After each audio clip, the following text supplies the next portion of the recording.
Hello everyone, back again, and today we're showing the handhelds. So this is most of my handhelds that I've accumulated over, I don't know, the past 8 years or so, just garage sailing and whatnot. I kind of tried to lay them out in like the order which they came out, and so yeah, I just kind of wanted to show some of it. So up here, just I always keep all of these in cases. I have more cases than this, but these are the ones I was actually using. So it's kind of give a quick glimpse of some of them. That Mario Blue DS one, that was my original one from back in the day. So Game Gear, a lot of cool stuff. PSPs. I just like to keep them in the cases, and then I put all the systems in like little plastic drawers. That's kind of where I store them in. So it's cool to have them all out like this.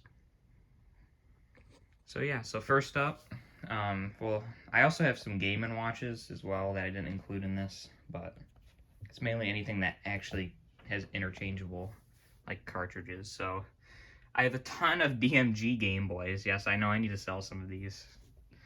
Try getting closer here. They're all functioning. And that's my rule of my collection. Everything has to be functioning. And I've gotten a lot more picky with condition recently. But, you know, as I've said, I've had a lot of these for years. So most of them are in good shape. There's some yellowing on a few of these here. But beyond that, they're pretty good. Here's a few of the black Play It Loud Game Boys. I have a red one downstairs, but I'm kind of in the process of restoring it. And here's a clear Game Boy here. It's pretty cool. It has the original plastic case. And then next is the Atari Lynx. Now this is the Model 2. Which is pretty cool. Definitely a system I don't have many games for, so I can't really speak for the greatness of the games. I literally have like 2 games for it, but it's a pretty cool design system, and you can, there's games that, this flip button here, you can click it, and you can play it like this, so like a top-down like, kind of shooter, I guess, would be ideal for that, but I don't even have any games that support that, but still a really cool system, and part of Atari's history that a lot of people don't really think about. And then the Game Gear. These are terrible in terms of reliability. These 3 here work, and that one's in the box. I have more boxes downstairs. I'll show some of them. A pretty cool system. The graphics for the time and the color screen and the fact that it was actually backlit was awesome, and definitely drains the double A's quick, which it took 6 of them. Some really fun games on the Game Gear. It's just basically just a portable Master System. And there actually exists a Master System like Game Gear cartridge, so you can play literal Master System games on the Game Gear, which I do own, but it's not pulled out. I totally forgot about it till now. And here's one of my rarest handhelds, the TurboExpress, which is literally just a handheld TurboGrafx, and it fully functions, but except for the sound, which I'm sure is the capacitors. As just with these Game Gears, a lot of times the capacitors fail and then they don't work. But this one, the screen still looks, you know, fine. Looks as it should, which isn't great, but it's definitely still usable. And then there's a few Game Boy Pockets here with these 2. Then this pretty cool silver one that's in the box, I guess you would say. Just like that clear Game Boy. It's kind of cool on some of these. They use like plastic cases. Not gonna open it right now, but pretty cool. That's what the back looks like. Here's the Neo Geo Pocket Color. This is in really nice shape. I don't know if you can tell, but that screen. I love this joystick. Other than that one scratch right there, but other than that, it's really nice. This is a cool system. I have a few like of the fighting games. I forget what they're called, like Pocket Fighters or whatever. It's pretty fun. Really underrated console. I'm looking for the Sonic game for it. That'd be pretty cool to get. But yeah, nice system. It's made by NEC, or by SNK, I mean, so it's gonna be decent. Next is the Sega Nomad.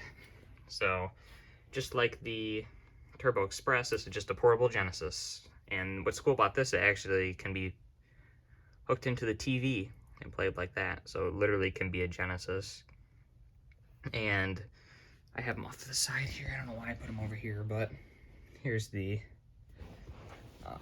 this is the rechargeable battery for it, which I'm sure no longer works. I believe it does. It probably just doesn't hold a long charge. And then this you can open up and put, I believe, 8 or it's probably 6 AA's in there. And then here's the power cord, which is just a Model 2 Genesis. And the manuals for it as well. And that's a pretty cool console. It's basically like the Nintendo Switch before the Switch. And then here's the Game Boy Colors. This is the Pokemon Special Edition, which is pretty cool. It's not like a reshell or anything. That was actually a real thing. And then I don't know why I have 2 teal ones or blue or whatever. And here's every color, like standard color that ever came out. And they all correspond to the colors in the Game Boy Color logo, so that's kind of a cool little detail. And then Game Boy Advance. A few here. This pink one was my first one that I got. It's a good shape. Yeah, kind of a cool system, but I find it's really hard to see the screen on these. Like, you know, none of these have backlights, these older Game Boys, but these are like incredibly dark. Like, I believe this one should have a battery in it. Look at that. It's crazy. Super, super dark. But, you know, very comfortable system. Like, a lot of people prefer the SP, but the comfort, like, this is really comfortable. I still prefer the SP, but I like the form factor of these a lot more. So, speaking of the SP, here they are. And as many of you probably know, there's 2 different models. So these are the earlier ones and the least desired ones, so the 001. And then these are the more desirable, these last 2. And these are the 101. Yep, there it is. And the difference is the screen. So these are front lit. It's gonna be kind of hard to tell on camera. And these are backlit. So look at that. And that's without even turning the brightness up on this one. And that one's already all the way up. So, big difference there. This basically just looks like a screen you'd see nowadays. It looks really awesome.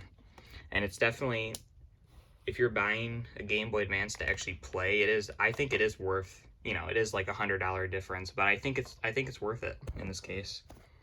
I think these are really fantastic. But if you want to play GBA games on the cheap and still have a great screen, the DS Lite, those, they're like $60 and the screens look good and it plays the games fine. So that's really probably the best budget option. And then here's the Fat DS. Pretty cool. You don't see these too much, really. It's kind of, they're pretty uncommon, really. I've never found one with a stylus, which is really frustrating. I don't know why, but kind of cool. These screens look similar to the older SPs. They, yeah, this one does have a charge. I believe these are front lit. It's just dust. It's not actually screen damage, I don't believe. This one might have actually gotten screen damage. I'll have to look at that after. I think it actually might just be dirt under the screen. I don't know. I'll have to look at that later. That's the thing with this old stuff. You know, just from sitting around, things can happen. So, hopefully that's not damaged, but it might be. Here's my DS Lite, speaking of them. This was actually my childhood one here. The hinge is all messed up and one of the triggers doesn't really work. But yeah, this is a really good system. As I've said before, they play the GBA games, so that's really cool. And the screens actually look pretty good. And I like the size of them. They're very comfortable as well. Got a wide range of colors here. I guess I could show the tops of them. We got a red, and then this one's black. So I'm not really going for like whole sets of these or anything. I pretty much sell, I kind of just sell them randomly. Like I keep them very randomly. I don't really have a reason for a lot of them, other than just collecting different colors. And this one, I forgot to mention this. SP. My nose looks a little strange. This was my first, one of my first garage sale finds ever, and what really got me into, because that's where 99% of this is from yard sales. And it's always funny because it has whoever's named Tom. Yeah, it's been painted over. It's actually a silver SP. They painted blue and wrote Tom on the top. And you'd think I would sell this, but I don't know. It's just kind of the memory of it. I remember I paid $2 for it with some games, so just kind of a cool memory, I guess, of starting out my whole collection. That was one of my first things I ever got, so I'm just gonna hold on to it. Next up is the PSPs, which again, I need to sell some of these. I don't know, because a lot of these are 1000 series, and then this is like a 3000, this thinner one. So you can see the difference there. Far thinner. But I don't really like how these 1000s are a lot nicer feeling, at least in my opinion, for the eject. These always just, I don't know, I'm not a fan of these 3000s in terms of putting the discs in. Like, it just feels a lot cheaper. I don't know. They're cool. And then this silver one's really cool. This one's an address or something on the back, so I'm not going to show that too much. I believe this is, yeah, 2000. So I have like kind of one at each model here. DS Lite, or DSi. I was never really too into these. I don't know. I just think it was kind of a strange thing that they made. It's basically just a DS Lite with a camera. A not very good camera, and they removed the GBA slot. So that was, in my opinion, a big downgrade. But they did add an online store, but I mean, wasn't really much on it. Here's the DSi XL, which I like a lot more, just for the fact that the screens are absolutely massive. Pretty cool system there. And this is a PSP Go. I didn't take this one out of the box just because it's really nicely put in there, and this box is really crispy. But this was an all-digital PSP, and it folds up kind of like almost like one of those old flip phones, you know, that would have the keyboard underneath. Very cool, but not today. It's not really too useful considering you can't really download anything on it. But yeah, it's kind of a cool piece. As you can see there, you could do video out, component, there's a base for it, just tons of stuff, but kind of cool, I guess. It's kind of a weird part of PlayStation history, I guess. Then we have my normal 3DS here. I believe this is the Flame Red, I think color it's called. Pretty cool. I liked the addition of the little circle thumbstick or whatever they call it for the 3DS. It was kind of a nice addition. And here's the Vita, and this is the OLED Vita, so it's like the fat earlier ones that had the big charge port. Pretty cool system. As I stated in my collection video, I don't have many games for this, but you know, down the road, I definitely plan on collecting more for the Vita, as well as the Atari Lynx as well. Those are kind of my two handhelds that I haven't used a ton, just because I don't have much games for them, really. Not that I think they're bad, but just not many games, and they're very rare. But the difference is those are really expensive games. The Lynx games are still pretty cheap. A few 2DSs here. This one has a little silicone case on it. And then we move to the new 3DS XL, which I believe this one has the dual, I think it's IPS screens, I think are the good ones. But yeah, pretty cool. They added the little C stick so you can like move the camera in a lot of the 3D games, and they added the second bumper back here, so kind of cool. They kind of just made it more of like give it all the buttons of a normal controller, so pretty cool. A lot more game possibilities on there, and it did have improved specs as well, so this new 3DS XL can run games that this original 3DS could not, like Minecraft I believe is one of them.